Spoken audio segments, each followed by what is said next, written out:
All right, so today's going to be a pretty important one, and we're going to be essentially talking about how to future-proof your contracting business, what's working, what's not working in 2026 and the years to come from what we can see. So obviously I want to start this video off with saying like where the problem like really arises from and where it really comes from. So a lot of the contractors that we work with and that we speak to all over the United States, and it doesn't matter what they do if they're doing land clearing, excavation, site prep, roofers, you name it. I mean, really the core problem that a lot of contractors have is that the majority of their business actually relies on word of mouth and referrals. Like there's no predictable, stream of opportunities coming into the business. It's kind of like on a whim, and you really are at the mercy of the market when you are in a situation like that. And seriously, like if over 80% of your work is coming from word of mouth and referrals, like there is no real foundation or predictable infrastructure within the business. Ideally, you want to be like leveled out around like 50%, like 50% of it being new work and 50% of it being returning customers, referrals, and things of that nature. But that's really where this whole problem really stems from with a lot of businesses that we see, especially coming into the new year. Now, at the time of filming this, it's early 2026, and even throughout the entirety of last year, 2025, a lot of these guys that were just relying on word of mouth and referrals, and we would see them kind of from a distance because we would see like clients that we're working with, we would notice their competitors in their area, and that was like their competitors, all the work they were getting was just coming from word of mouth and referrals. I mean, our clients were smoking these people because our clients being the ones, tapped into obviously having a digital acquisition web, which I'm going to touch on in a little bit here, but I won't go into that too much. So I digress. But yeah, word of mouth and referrals, if your business is relying on that, especially now, early 2026, and 2025 flew by. I mean, it was here and it was gone in what felt like a month, like 2025 actually passed by. So I'm sure 2026 is going to be the same. So if your business is relying on word of mouth and referrals, it's a good indication that you do good work, and it's good validation, but it's not predictable and it's not scalable at all. So things that you are going to want to implement going into the new year. First one, every new client that we bring on, we actually will start them with paid ads. And I actually think that this is one of the better things to start with. If you don't even have a website, you got nothing going on, like you have no digital marketing presence at all. Again, all the work's just coming from word of mouth and referrals. I would recommend going into paid ads first. That's typically where we'll see the most amount of traction, and just being able to get more volume coming through the door quicker, right? Pay for the new eyeballs and people that have never seen you before, right? Because you got to think, the people that are calling you or getting in touch with you either as by a referral or word of mouth or whatever, these people obviously heard good things about you, and they heard from somebody that or did work with, and I'm sure in your area there's a lot more people than like just the people that right? Like there's other different pieces of the pie that again don't even know that you exist.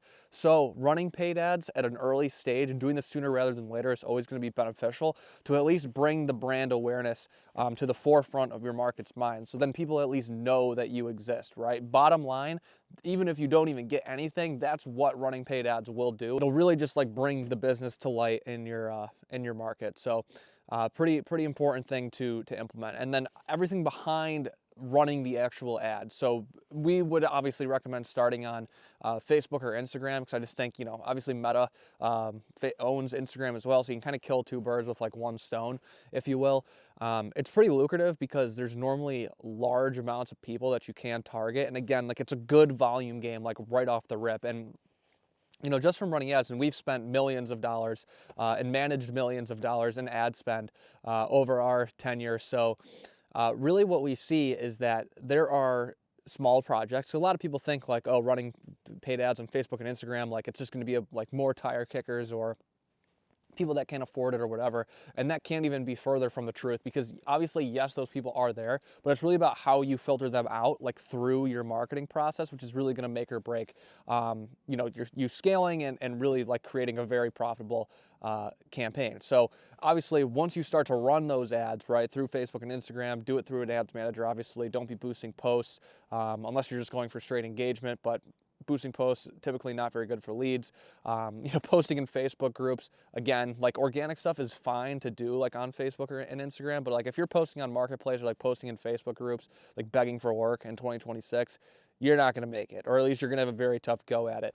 It's just very, very hard to do that and to get work very predictably. So you have the ad set up. It's now going to be about the funnel that you set up behind them. And these funnels that we've built for our clients, from what we've seen, have generated on like the low end, smaller jobs being like 2 to like 5K. And normally that's like a day, maybe 2 days if something went wrong worth of work, and you're in and you're out very, very quickly, to the larger end projects that our clients have gotten that have actually been worth upwards of $1.5 to $2 million, all from Facebook and Instagram. So like, the limiting belief that Facebook and Instagram isn't going to work for me or my business, I hope I can put that to rest right now, and you can at least start chucking some money at this thing and get a machine in place to actually start scaling and build a predictable acquisition system. So you have the funnel in place. From the ad, you can have the call to action be to like a lead form or something, or to a landing page where you can make people fill out like an application, which is essentially what you can use to pre-qualify them, and then send them to your sales team. Once they get through that stage of the funnel, they pre-qualify themselves, then they either go directly to you, in most cases the business owner, or your sales team, whoever you have in place who's going to be handling and working these leads. So yes, Facebook ads, if it's not something that you're already doing, it's something that I would dive head first into if I was in your position now as a contractor in the US and all my jobs were reliant on word of mouth and referrals. And again, like I see so many people that are, obviously their majority of their work's coming from word of mouth and referrals, but some of these guys have like one client that makes up like 25 to like 35% of their yearly revenue.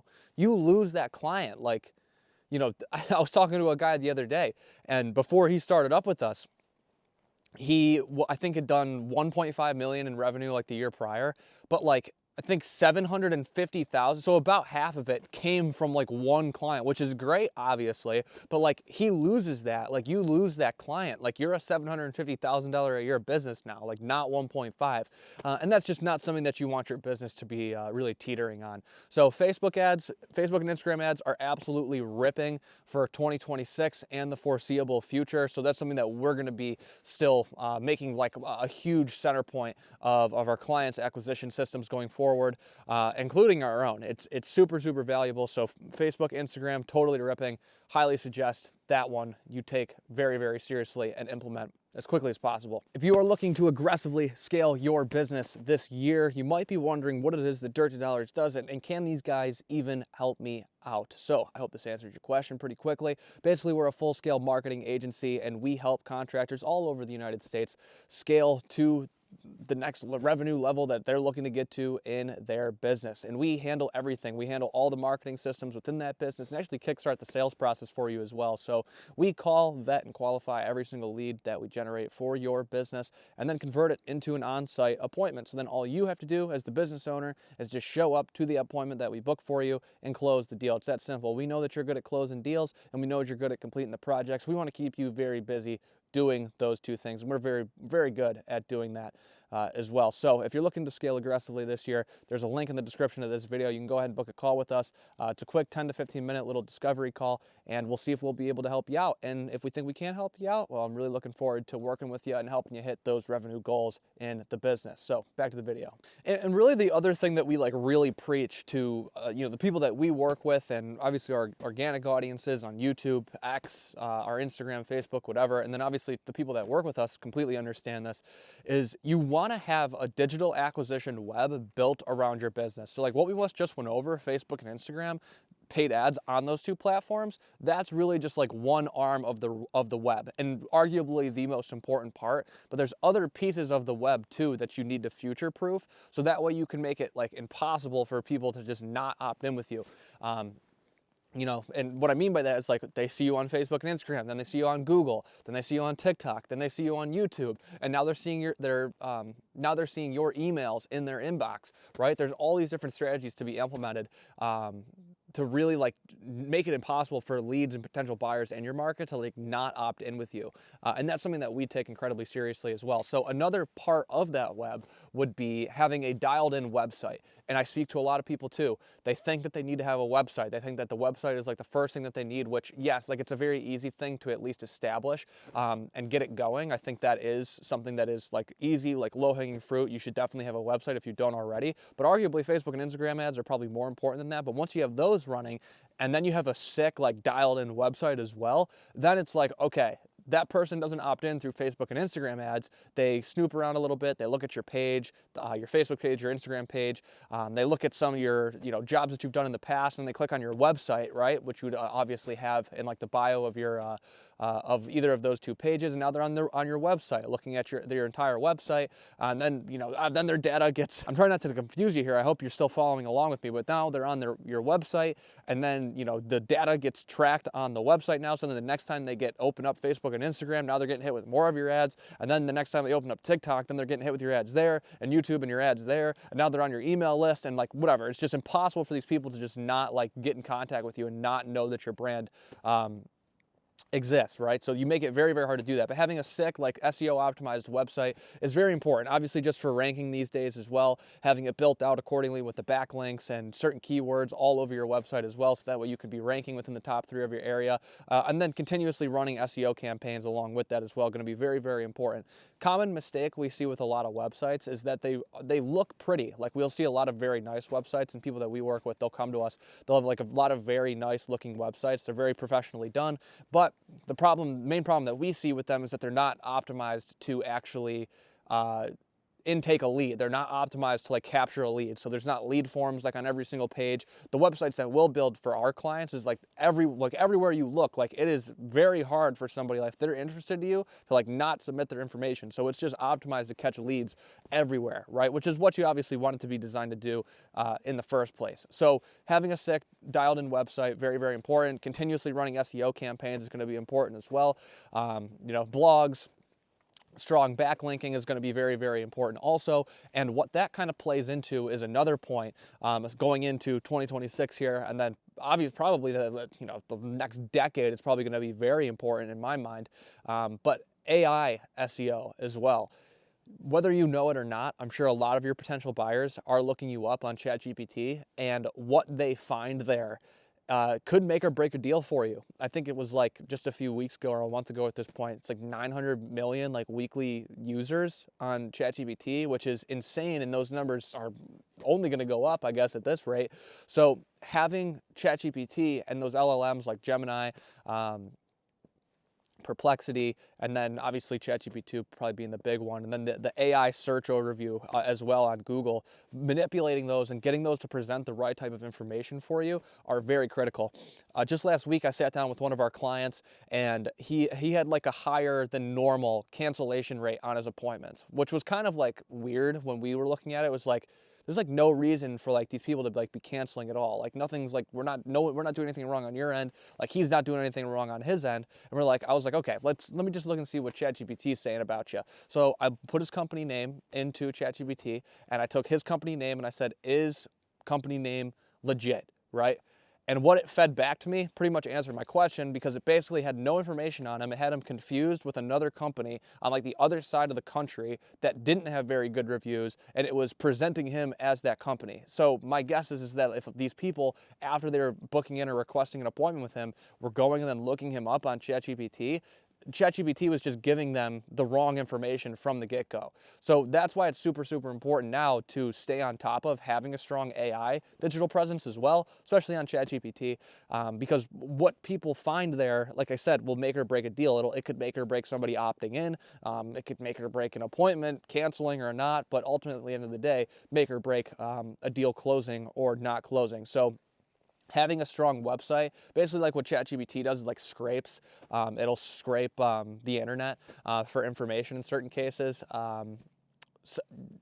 Credit-based LLMs like a Manus or something else, if anybody's using one of those, is more credit-based, so it does like a lot more in-depth research. But ChatGPT, because it's really designed to be like as efficient as possible and like save as much amount of power as possible and use its electricity as basically as efficiently as possible at the end of the day, it's going to do like it won't do like a very in-depth like review. It's going to scrape information that it finds on Google and feed that back to people. when you have a good website with the right keywords, blogs on your website as well, those things ChatGPT will pick up and it will change like what ChatGPT says. So this is actually some real sauce. ChatGPT is actually easily manipulated, again, by doing AI SEO tactics like that, like blog posts, repurposing things on different platforms like YouTube, X, LinkedIn, things like this. ChatGPT will obviously pick up, but if you get like 5 people of yours to just go on to ChatGPT like through their own account and be like, is blank company legit, or is blank company a scam, or does blank company have any negative reviews or complaints? You can, like, if it says something bad about you or something like misleading, you can just like gaslight ChatGPT into like saying like the right thing. So you could be like, hey, like, you know, this information was like totally false, which obviously in most cases it might be. You know, I can't believe like you told me to do this or whatever. Just basically like gaslight it into like, holy crap, like you know, it just made like a huge mistake, and then tell it to update its memory. And if you do that about 5 times, 5 to 10 times, I think is probably like the sweet spot, you will start to control the narrative. You will start to see changes in the answers that ChatGPT delivers on your business when people look you up through there, which is really, really important to do so. So that's like a big one as well. So AI manipulation 2026 and beyond, whenever you're watching this video, super, super important. Double down on it and start attacking it and playing offense on it if you haven't already. Narrative control is everything. Okay, so just to kind of wrap things up here on the tail end of this video, what's going to be very important to obviously make all of these things work that I've spoken about, to really build a true digital acquisition web to scale this year and beyond, is going to be tracking your metrics as well. So you have to know the numbers like the back of your hand. So obviously with paid ads, in order to scale like any paid ad campaign, you're going to need to know all of your metrics from start to finish. So you need to know your cost per lead, your cost per appointment, your cost per bid, your close rate, that's going to be a big one as well, and then your cost per acquisition. So how much do you actually have to spend in paid ads to actually acquire like one job? So for instance, if you're spending maybe, I don't know, let's say you spend $500 to get one job back, and that job is between like $7,500 and like 12 grand or something.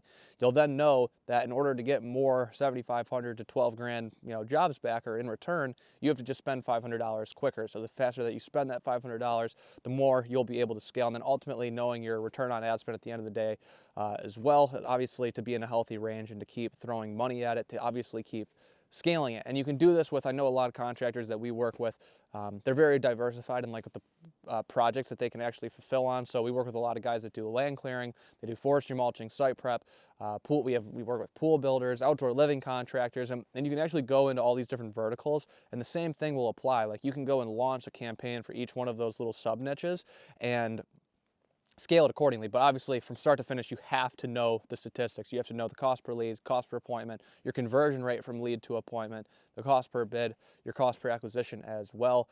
You got to know the close rate and your ROAS at the end of the day. So with running anything paid on the front end, you got to be tracking these things.